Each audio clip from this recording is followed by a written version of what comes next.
Titik. Tama tersenyum tipis, menganggukkan kepalanya dan menambahkan, kalau kamu tidak ada pekerjaan besok, datang dan bantu aku. Keluarga orang itu punya banyak uang. Jika kamu mengenalnya, kamu juga dapat mengumpulkan beberapa koneksi. Setelah Johan mendengar ini, dia merasa sangat bersyukur. Selain sangat setia di hadapan Tama, ia juga kerap merasa minder. Alasan utama rendahnya harga dirinya adalah karena ia memiliki latar belakang yang buruk dan kekuatan yang buruk. Yang paling penting adalah dia tidak memiliki pengetahuan dan aku hanya orang yang kasar. Adapun Tama, kepala keluarga Renza dan cucu dari keluarga Polen, dia bahkan lebih kuat lagi. Dia sering merasa tidak memenuhi syarat untuk bekerja di sampingnya. Namun, Tama tidak pernah membenci asal-usulnya, dan bahkan menjadikannya juru bicara keluarga Renza di Jakarta dan bahkan seluruh provinsi.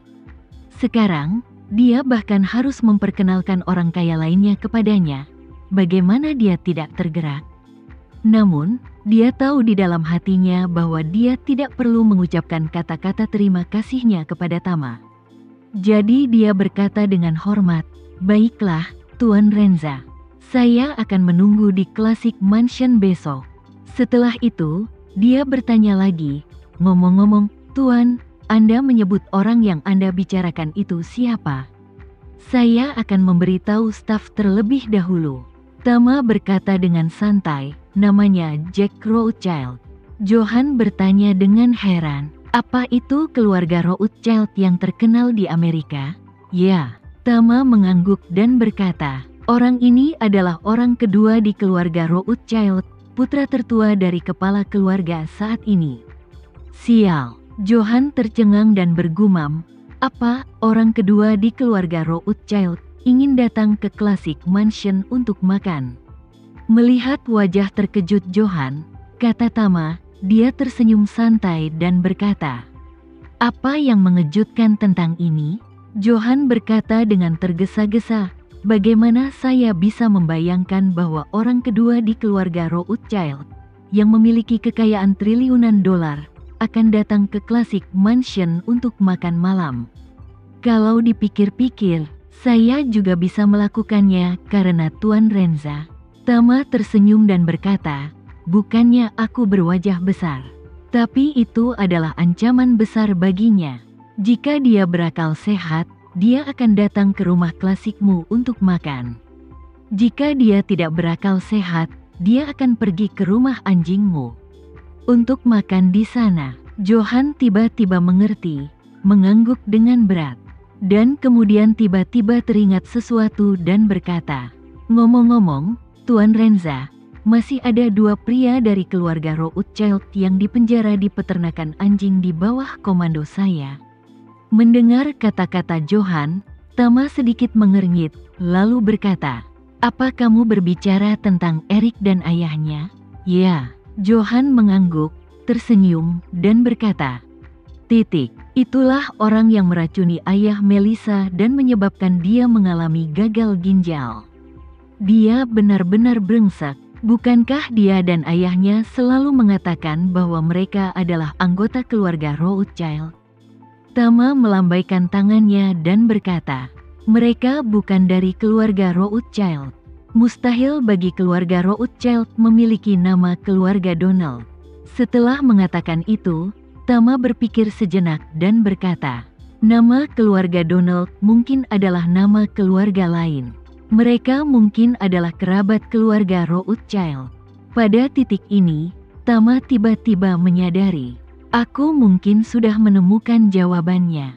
Jack datang ke Jakarta untuk mencari orang ini. Untuk ayah dan anak, lelaki tua ini baru saja pulih dan ingin menjadi pemimpin klan untuk beberapa tahun lagi. Dia mungkin mencoba untuk memenangkan hati kerabatnya. Johan berkata dengan tergesa-gesa, "Tuan Renza, menurut apa yang Anda katakan, orang ini datang ke Jakarta untuk melawan Anda. Bagaimana kalau kita memberinya pesta? Biarkan dia makan lengkap besok. dan kemudian ikat dia langsung ke peternakan anjing untuk menemaninya dengan kedua pria itu. Tama berkata sambil tersenyum, "Tidak, Jack adalah orang kedua di keluarga Rothschild, yang setara dengan pangeran kuno. Donald ini kemungkinan besar adalah anak dari seorang putri tua setelah dia menikah, dan mungkin bukan Jack. Sebagai saudara kandung, kerabat ini jauh sekali. Jika kita benar-benar memiliki hubungan dekat, tidak mungkin dia dikurung di peternakan anjingmu begitu lama tanpa keluarga Rothschild datang mencarinya." Johann mengangguk, "Itu benar juga." Setelah mengatakan itu, dia segera bertanya, "Tuan Renza, karena orang ini ada di sini untuk mencari seseorang, dia mungkin bisa menemukan kepala peternakan anjing. Jika dia berbalik melawanmu, bukankah itu akan menjadi masalah di masa depan?" Tama berkata sambil tersenyum, "Setiap anjing yang kau pelihara di peternakan anjing berarti. Bahkan jika kamu meminjamkan semua telurnya kepada Jack, dia tidak akan berani berselisih denganku." Setelah mengatakan itu, ekspresi Tama menjadi serius dan berkata, "Yah, karena mereka ada di sini, jangan berpura-pura menjadi bodoh dan pengecut di depan mereka. Siapkan saja mobil bisnis yang tidak bisa dilihat dari dalam. Saat makan malam besok aku akan bertanya pada Jack. Jika dia benar-benar datang menemui ayah dan anak itu, bawa dia langsung ke mobil setelah makan malam. Ajak dia mengunjungi peternakan anjing, dan biarkan dia bertemu Eric dan ayahnya." "Aku mengerti bagaimana reaksinya." Johann mengangguk berat tanpa berpikir.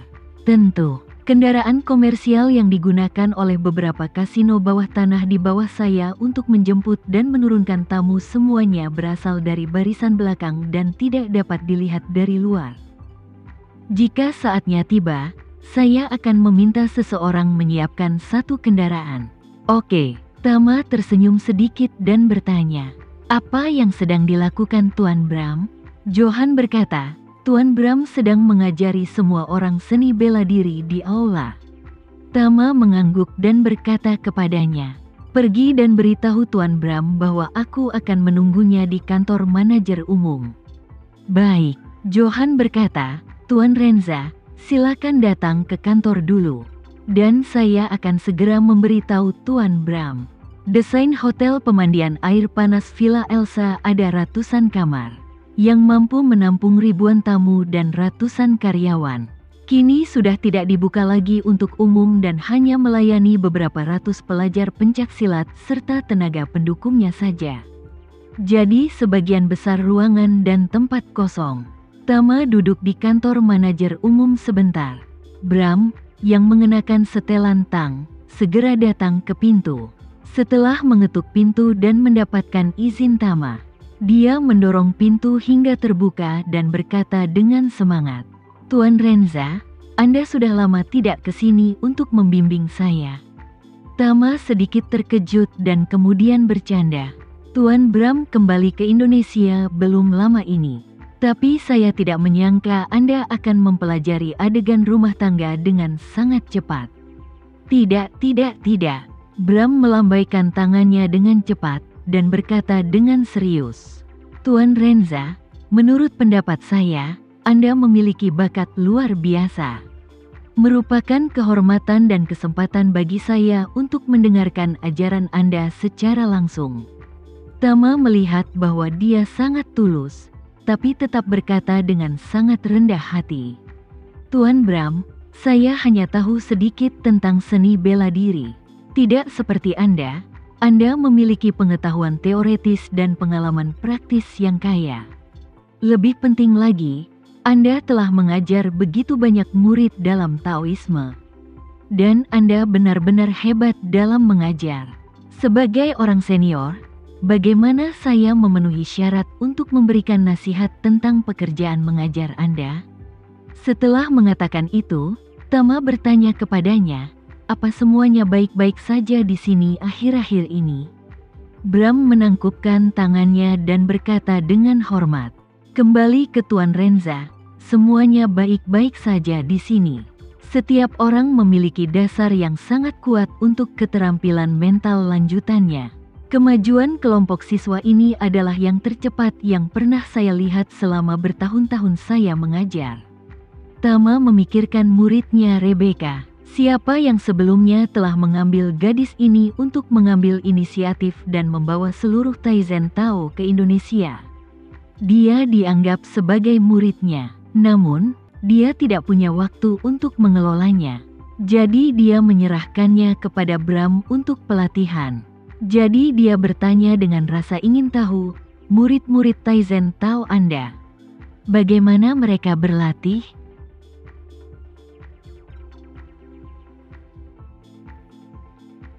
Sekian dulu ya video kali ini, kita lanjutkan lagi videonya di lain waktu.